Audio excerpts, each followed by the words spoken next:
തിരുവീട്ടില് പോയി ക്രഞ്ചി സാധനം കഴിച്ചില്ലേ? ക്രഞ്ചി സ്റ്റിക്ക് മേടിക്കുന്ന ഒരു സാധനം നുറുക്കാണ് പറയണത്. അതുണ്ടാക്കിയോ? നുറുക്കുണ്ടാക്കാൻ വേണ്ടിട്ടേ നല്ല വറുത്ത നൈസായിട്ടുള്ള അരിപ്പൊടി 1 കപ്പ് എടുത്തിട്ടുണ്ട് കേട്ടോ. അതിലേക്ക് 1 ടീസ്പൂൺ ചെറിയ ജീരകം, 1 ടീസ്പൂൺ കറുത്ത എള്ള്, 3/4 ടീസ്പൂൺ കാശ്മീരി ചില്ലി, 1/4 ടീസ്പൂണോളം മഞ്ഞൾപ്പൊടി ഇത്ര എടുത്തിട്ടുണ്ടേ. അതങ്ങ് ഇട്ട് കൊടുക്കുക. അതിലേക്ക് ആവശ്യത്തിന് ഉപ്പും കൂടി ചേർത്ത് കൊടുക്കുക. പിന്നെ വേണ്ടത് 1/2 ടീസ്പൂണോളം കായപ്പൊടിയാണ് കേട്ടോ. അതിലേക്ക് 1 ടേബിൾ സ്പൂൺ നെയ്യും കൂടെ ചേർത്ത് കൊടുക്കുവാണേ. ഇതെല്ലാം കൂടെ നമുക്കൊന്ന് മിക്സ് ചെയ്ത് കൊടുക്കാം. നമ്മളിവിടെ വറുത്ത അരിപ്പൊടി 1 കപ്പാണ് എടുത്തിരുന്നത്. അപ്പൊ അതുകൊണ്ട് ഇതിലേക്ക് നമുക്ക് നല്ല തിളച്ച വെള്ളം 1 കപ്പാണ് ഒഴിച്ചു കൊടുക്കേണ്ടത്. പക്ഷെ ഒരുമിച്ച് ഒഴിച്ചു കൊടുക്കാതെ കുറച്ചായിട്ട് നമുക്ക് ഒഴിച്ചു കൊടുക്കാം കേട്ടോ. എന്നിട്ട് നമുക്ക് നന്നായിട്ട് ഒന്ന് എല്ലാം കൂടെ ഒന്ന് മിക്സ് ചെയ്യാം. സ്പൂൺ വെച്ചിട്ടാണ് ഇപ്പൊ ചെയ്യുന്നത്. നമുക്ക് ചൂടൊരു പാകമായി കഴിഞ്ഞാൽ കൈവച്ച് ചെയ്യാം. ചൂടൊന്ന് നമുക്ക് പറ്റുന്ന രീതിയിലായി കഴിഞ്ഞാൽ കൈ കൊണ്ട് നന്നായി ഇതിനെ ഒന്ന് കുഴച്ചെടുക്കണം കേട്ടോ. നന്നായിട്ടൊന്ന് മയപ്പെടുത്തി എടുക്കണം.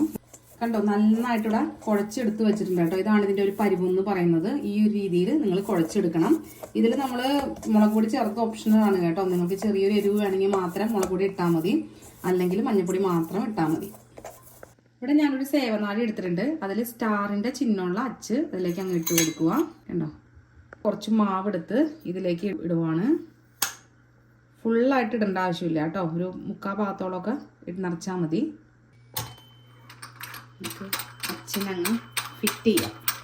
എണ്ണ നന്നായിട്ട് തിളച്ച് വന്നു കഴിയുമ്പോഴേ നമുക്ക് ഇങ്ങനെ ചെറിയ ചെറിയ കഷ്ണങ്ങളാക്കി മുറിച്ച് ഇട്ട് കൊടുക്കാം.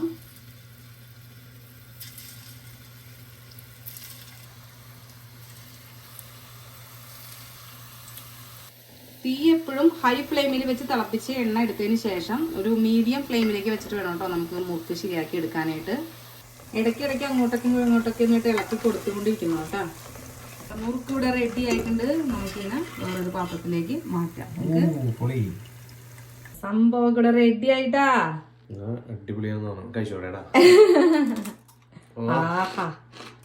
നല്ല കറുമുറ് മുറുക്ക്. കഴിഞ്ഞ പിള്ളേരെ കൂടെ കൂട്ടി ടേസ്റ്റ് ചെയ്താലോ? നമ്മളിവിടെ നുറുക്കുണ്ടാക്കി കഴിഞ്ഞിട്ടുണ്ട്.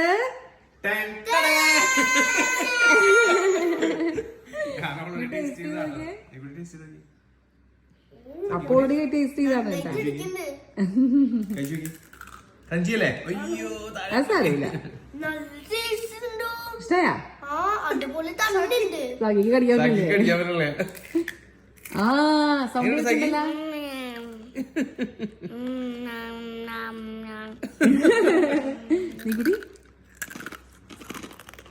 എല്ലാവരുടെയും കറുമുറ് ഒക്കെ ഉണ്ടല്ലോ. അടിപൊളിയാട്ടോ. എല്ലാവരും ഉണ്ടായിക്കോളും. വളരെ ഈസിയാണ്, സിമ്പിൾ ആയിട്ട് ഉണ്ടാക്കാം. സൂപ്പർ. അവര് വേറൊരു ഷേപ്പിലും കൂടെ ഉണ്ടാക്കിയത്. പൊളി. എല്ലാരും ഉണ്ടാക്കി നോക്കണം കേട്ടോ. ഭയങ്കര ഈസിയാണ്. ഇനി പുറത്ത് പോയിട്ട് പാക്കറ്റ് ഒന്നും മേടിക്കേണ്ട കാര്യമില്ല. വീട്ടിൽ തന്നെ നല്ല ക്രഞ്ചി ആയിട്ട് ഉണ്ടാക്കാൻ പറ്റും. അപ്പം ഉണ്ടാക്കി കഴിഞ്ഞിട്ട് ഇഷ്ടപ്പെട്ട് കഴിഞ്ഞാൽ ലൈക്ക് ചെയ്യാനും ഷെയർ ചെയ്യാനും കമന്റ് ചെയ്യാനും ഒന്നും മറക്കല്ലേ.